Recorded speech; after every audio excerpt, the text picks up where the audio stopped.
two households, both alike in dignity.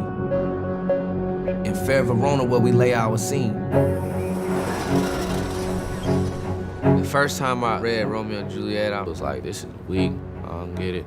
This ain't got nothing to do with my life. Now, when I read it, it's like, this is what's going on in my neighborhood right now, Richmond, California.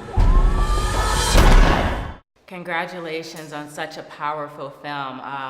One of the first thoughts that came to my mind was part of a speech that Robert F. Kennedy gave April 5th, 1968. And part of that speech said, violence breeds violence, repression brings retaliation, and only a cleansing of our whole society can remove this sickness from our soul.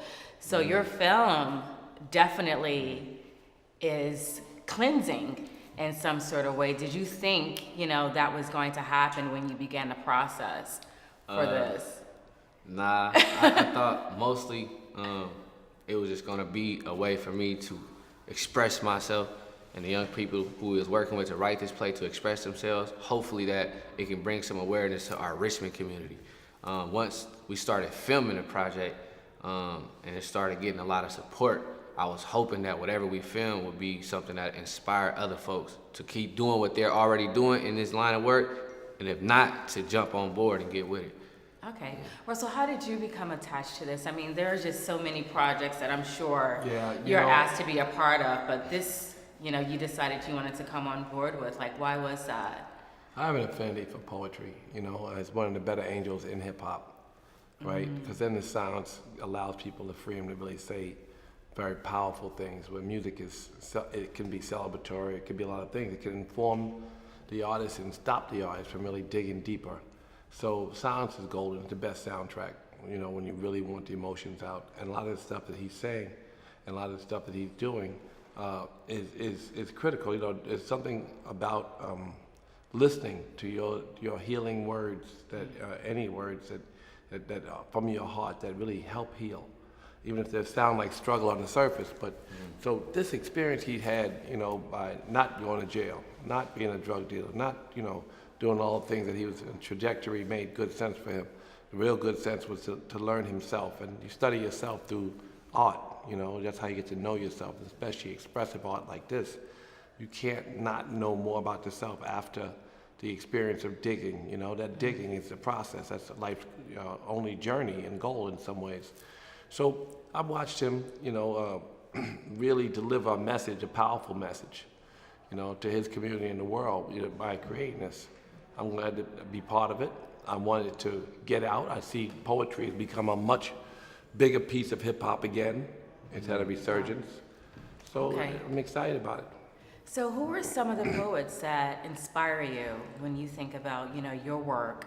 When you are sitting down at that table, who are some of the writers that come into your mind's eye? Tupac, first, because he had a message.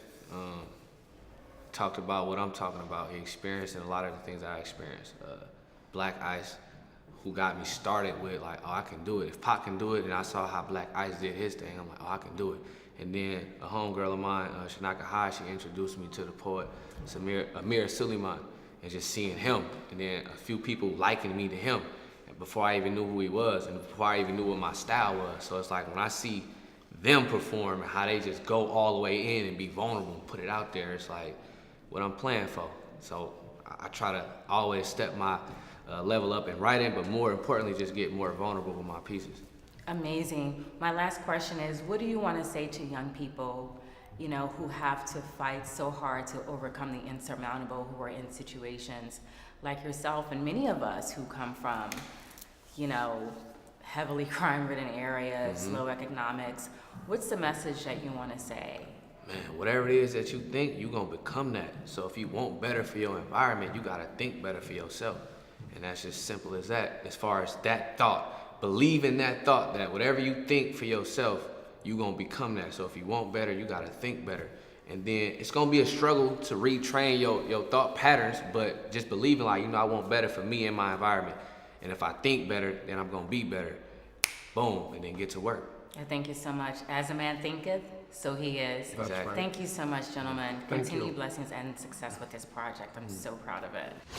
Can you face it? You either die at a young age, tell or be in the cage. Ride, be a renegade, lie, it's a lie. Cheat, know that crime pays, 5 blades in my veins, hustle till you feel the pain, lie, it's a lie.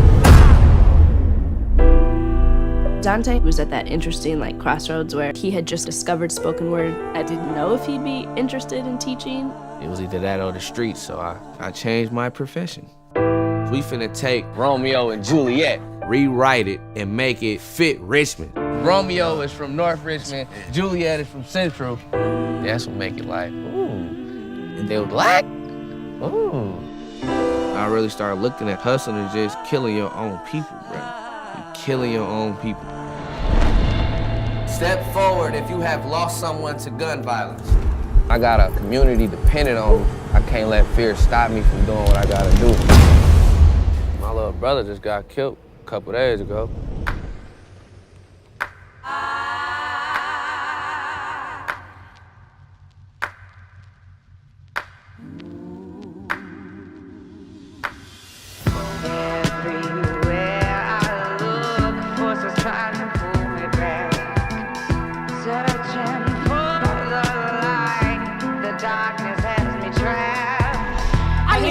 This war zone of torn flesh tonight. Love, enrichment is possible. Keep on pushing, I know I'm gonna find my harmony. Art is an imitation of life. I had control over how the play ended. In life, you have very little.